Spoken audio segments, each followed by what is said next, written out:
বৃষ্টির দিনে খিচুড়ি হলে জমে যায় দুপুর। হ্যালো এভরিওয়ান, আসসালামু আলাইকুম। কেমন আছেন সবাই? আশা করি আল্লাহর রহমতে সবাই ভালো আছেন, আমিও ভালো আছি। আজকে খিচুড়ি রান্না করব আর আপনাদের সাথে শেয়ার করব। এর জন্য আমি এখানে নিয়ে নিলাম মুরগির মাংস। আগে ফ্রিজ থেকে মাংসটা নামিয়ে আমি এখানে ভিজিয়ে রাখবো। এরপর নিয়ে নিয়েছিলাম মশারির ডাল, আর নিয়ে নিয়েছিলাম আমার আম্মুর দেওয়া মুগ ডাল, একদম ঘরের মুগ ডাল। আম্মু ভেঙে তারপর পাঠাইছে। এরপর আমি সবগুলো নিয়ে নিলাম। এরপর দেখতেছি পরিমাপটা ঠিক আছে কিনা। আজকে আমি লাল চালের হলো গিয়ে খিচুড়ি রান্না করব। এর আগে তো পোলাও চালের খিচুড়ি আপনাদের সাথে শেয়ার করেছি। আজকে আমি লাল চালের খিচুড়ি রান্না করব। এখানে আমি পেঁয়াজ কুচি, রসুন কুচি, কাঁচামরিচ কুচি এবং গোটা রসুন নিয়ে নিয়েছি। এখানে আলু কেটে নিয়ে নিয়েছি ছোট ছোট করে। এবার আমি বেটে নেব পেঁয়াজ রসুন। বেটে নেব আমি মাংস রান্না করার জন্য। এই তো বাটা হয়ে গেছে। এবার আমি দেখেন সবগুলো সুন্দর করে সাজিয়ে নিয়েছি। এবার আমি মুরগিগুলোকে আগে মাখিয়ে রাখবো। এই দেখুন আমি এখানে নিয়ে নিয়েছি। এবার সবগুলো উপকরণ নিয়ে নেব এক এক করে।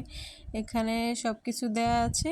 এবার আমি দিয়ে দিলাম পেঁয়াজ রসুন, আদা বাটা, জিরা বাটা, দিয়ে দিলাম এলাচ, দারচিনি, তেজপাতা, দিয়ে দিলাম কাঁচামরিচ, দিয়ে দিলাম স্বাদমতো লবণ, এবার দিয়ে দিলাম মরিচের গুঁড়া, এরপর দিয়ে দিব হলুদ। যা যা লাগবে আর কি মুরগির মাংস রান্না করতে তা আমি এখানে দিয়ে দিয়েছি। এরপর সুন্দর করে মেখে আমি রেখে দেব কিছুক্ষণ। আপনারা চাইলে আধা ঘন্টা রেখে দিতে পারেন, তাহলে মাংসগুলো খেতে অনেক মজা হবে। এরপর আমি একটা কড়াইতে তেল নিয়ে নেব।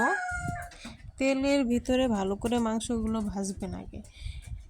এই দেখুন আমি এখানে মাংসগুলো নিয়ে নিয়েছি। এই তো তেল নিয়ে নিলাম। মাংসগুলো এক এক করে আমি সুন্দর করে কড়াইতে দিয়ে দেব এবং নেড়ে চেড়ে নিব। বাই দ্য ওয়ে, আমার ইউটিউব চ্যানেলে সবাইকে স্বাগতম। আমার চ্যানেলটি সবাই অবশ্যই সাবস্ক্রাইব করে দিবেন এবং পাশে থাকা বেল আইকনটি ক্লিক করে দেবেন, যাতে আমার নতুন ভিডিও প্রতিদিন আপনারা পেতে পারেন। এরকম মজার মজার খাবারের রেসিপি আমি প্রতিদিনই দিয়ে থাকি। আপনাদের ভালো লাগলে অবশ্যই আমাকে লাইক কমেন্ট করবেন এবং আমার পাশেই থাকবেন। এই তো এরপর আমি নিয়ে নিলাম একটা বড় কড়াইতে তেল, পেঁয়াজ, রসুন, কাঁচামরিচ, এগুলোকে আমি দিয়ে সুন্দর করে নেড়ে চেড়ে নিচ্ছি। কে কোথা থেকে ভিডিও দেখতেছেন অবশ্যই কমেন্ট করে জানাবেন এবং আমার ভিডিও আপনাদের কাছে কেমন লাগে তাও অবশ্যই জানাবেন। আপনাদের কমেন্টের রিপ্লাই আমি দেওয়ার জন্য অপেক্ষায় রইলাম। এরপর আমি চালগুলো সুন্দর করে ভেজে নিচ্ছি মশলার ভিতরে। এরপর দিয়ে দিলাম আমি ছোট ছোট আলু কেটে রেখেছিলাম সেগুলো আর কি। এরপর আমি চালগুলো দিয়ে দেব। এরপর সুন্দর করে সবগুলো আবারও ভাজবো, একটু যেন পানি না থাকে, একদম সুন্দর করে ভেজে পরিমাপ মতো হলুদের গুঁড়া দিয়ে দেব। এরপর দেখেন মাংসটা কত সুন্দর কালার আসছে দেখেন। এরপর আমি অনেক পরে পানি অ্যাড করব আর কি। এখানে এক মগি পানি দিয়ে দিয়েছি। মাংসটা খুলে খুলে আসতেছিল, এর মধ্যে আমি পানি দিয়ে দিয়েছি আর কি। মানে মাংসটা প্রায়ই সিদ্ধ হয়ে গেছিলো, এরকম করে রান্না করছি। এখানে দিয়ে দিয়েছিলাম লবণ, স্বাদমতো লবণ দিতে হবে। আমি আগেই গরম পানি করে রেখেছিলাম, সেই গরম পানিগুলো আমি এখন দিয়ে দিয়েছি। একদম পরিমাপ করে দিতে হবে, তাহলে বেশি কম হবে না এবং চালটাও সুন্দর করে ফুটবে। এই তো এরপর দেখেন আমি মাংসগুলো দিয়ে দিব। মাংস দিতে হবে চালগুলা পানিগুলা উচ্চারণের পরে। এই তো সুন্দর করে দেওয়া হয়ে গেছে। সবাই তো এভাবে খিচুড়ি রান্না করে খায় বৃষ্টির দিনে, তাই আমিও চেষ্টা করলাম রান্না করে আপনাদের সাথে শেয়ার করার জন্য। এই জন্য আমি পদে পদে ভিডিও করে নিচ্ছিলাম। আসলে ভিডিও করলে অনেক সময় লাগে রান্না করতে, একটু একটু একটু করে ভিডিও করি আবার করি।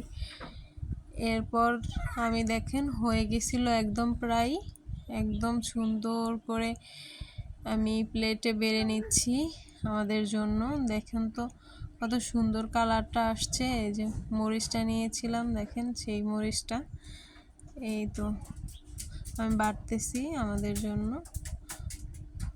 কেমন হয়েছে কালারটা অবশ্যই জানাবেন, এবং খাওয়াতে পারলে বুঝতেন যে কীরকম লাগতেছিল আমাদের খিচুড়িটা। আলহামদুলিল্লাহ অনেক মজা ছিল। মাশাল্লাহ মাশাল্লাহ, কালারটা এখানে অনেক ভালো দেখাচ্ছে। এবার আপনারা যান, বিদায় নিচ্ছি আপনাদের থেকে। আমরা খাচ্ছি। আল্লাহ হাফেজ।